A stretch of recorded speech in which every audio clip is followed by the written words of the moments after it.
recruited athlete show is proud to introduce Sean Pup Williams Jr. of Milford Mill Academy. He is a remarkable athlete who helped the Millers win the 2020 state championship. Sean broke both the state and county records in touchdowns and was named Baltimore County Player of the Year and Maryland's Player of the Year.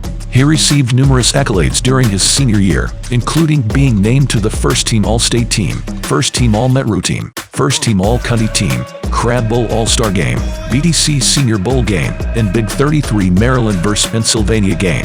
Sean is also a standout student, receiving recognition as a Baltimore Touchdown Club Scholarship Award recipient and a member of the National Honor Society. He ranked in the top 10% of his class and received a scholarship to the University of Pennsylvania to continue his football career. My name is Sean Pup Williams Jr. I transferred from Mount St. Joe to Milford Mill Academy. I play running back, and I'm going to UPenn. What made you choose UPenn? UPenn is a very good school for education. I wanted to make sure even if I didn't go the pro route, I wanted to be set up in a way where I'd still be good financially. Do you know what your major will be at UPenn? Criminology. Why criminology? I don't know. I've always been in the law route around that area. I took forensics junior year, and I was like, man, that's pretty cool. So I wanted to surround myself somewhere around that place, make the world a better place. Understood. Are there any current pro NFL players that you look up to? One person that I always look up to is like Christian McCaffrey, because he's like versatile like I am, and it kind of makes me want to work on my game to get better and more versatile. Any specific team that you look up to or admire? I've always liked the Ravens. It's always been it's like a hometown thing for me, and you don't really go against the grain, so that's pretty much who I've been with my whole life. Same here. I don't know much about football, but I will rep the Ravens till I die. A hidden talent that you have. A hidden talent? A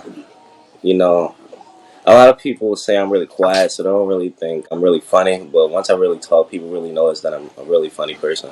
Like, I don't know why. I don't really be seeing myself as that funny, because I be like really serious, but everybody else sees me as the comedic guy. Does that kind of play into how you act on the field too? You're silent, but you're a dog on the field, kind of like a silent killer. Nah, cause it's like when I'm on the field, I'm real quiet. Like, a lot of people like to trash talk and all that, but I'm one of them people that be quiet and really focus into the game. That's good. That is good. So, when did you start playing football? When I was 4 years old. When? It's actually a crazy story, because at first I didn't really like it, and my father was about to pull me out, but my mother always told him to keep me there. I used to cry. I used to be like, I wanted to go home, but then my mother always told me, because my father one time actually told me to take off my stuff and go home, but my mother forced me to stay on the field. So ever since I was 4 years old, I've been playing that game. So other than your mom, was there any other factors that motivated you to stay with football? To stay now, it is my father, because I know my father really enjoys watching me play, and it really motivates me to keep going. Were you good when you were 4 years old, or when did you start feeling like, okay, this is my sport too? Yeah, I always been good, but I was a quarterback back then, so it was like I was really running the ball since I was young. So once I got 10 years old, I turned into a running back, and just been really running the ball. So this past football season, how did you feel about your stats?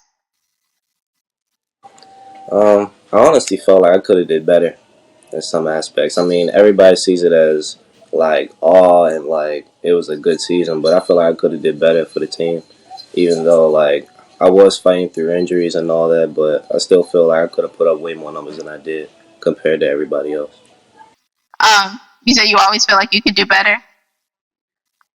Always. What was your biggest game from this season? Semifinals versus Decatur, when I broke the in-game rushing record. It was 3:10 around that area. Yeah, it was halftime. I had probably half of that, and I had 2 touchdowns. and I got injured in the third quarter. So I was really supposed to like go out, but then I knew if it wasn't for me, like going back in, we probably would have lost that game because I was that missing piece that they needed. It was like the game went downhill when I was out for the few plays, so I knew I had to get back in and push through for the team. Was there any part of you scared of going back in? Because like there is a possibility of getting further injured, and then you wouldn't be able to go to UPenn for football. Is there any part that was scared to go back in? Um, I really wasn't scared. I was more scared of losing than hurting myself again. I never really wanted to be 30 years down the line and be like, man, we really could have won a ring if I really would have went back in. You don't want to live in doubt. So I don't want to be one of those shoulda, coulda, woulda people. I always want to be that. While I gave my all, there's nothing else I could have did. Who is the senior player you're going to miss the most from that team? The senior player, my man's Deuce. We call him Deuce. His name is Marquise, number 2 in the team. He was like the first person I started talking to when I came up here. That's the closest bond I got. And I'm going to really miss him because it's like I got nobody to mess with up Penn now. So I got to find somebody else. What was your team's biggest strength and weaknesses? Biggest strength was definitely the run game. It was real dominant because of the O-line. The O-line made everything happen. They was probably the best people on our team. And I wouldn't say, I don't know who the weakness would be. Like, I don't know. We had a little bit of struggle on the pass defense, but it wasn't nothing that was bringing us down. We was a pretty solid team all the way around.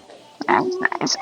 Throughout your entire journey of playing football from 4 years old to now, just tell us about your coaches. Any ones that you really remember that really stuck with you? I remember all of them, from 4 all the way up to the last one. Because 4U, that's when I really started touching the ball. I wouldn't know if I was really good with the ball in my hands if he never gave me the chance. I was with him all the way till I was like 7, 8. I was still running the ball. I mean, that point of my life wasn't that significant. But when I started 10U, it was my Uncle Mike. I wasn't really the dominant back until he really motivated me to actually start scoring. Like, because I used to like run the ball, fall on the 1 yard line, somebody else punch it in or whatever.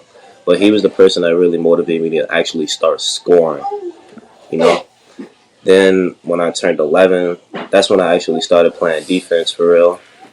Yeah, Coach Brandon taught me how to tackle. I wasn't really those aggressive guys that like go out and hit somebody real hard, tackle them. I was always scared, but he put it in my mind to go out there and really hit somebody, make the tackle, and I became a better athlete back then. Then 14U, it was another thing. I was just running the rock, Coach Brian. So I remember all of them. They all put something in me that made me the person I am today. Did any of them, the skills that they taught you, give you any like real life tips as well? Real life tips. Real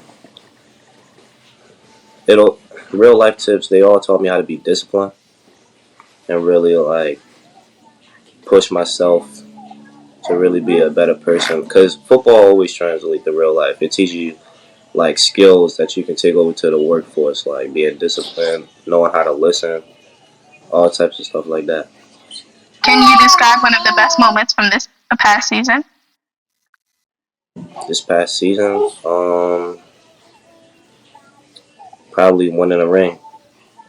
The whole season that was the goal, was to win a ring. We knew we could do it, and we had to push through all the way to the last seconds of that game. That's why the celebration was so big.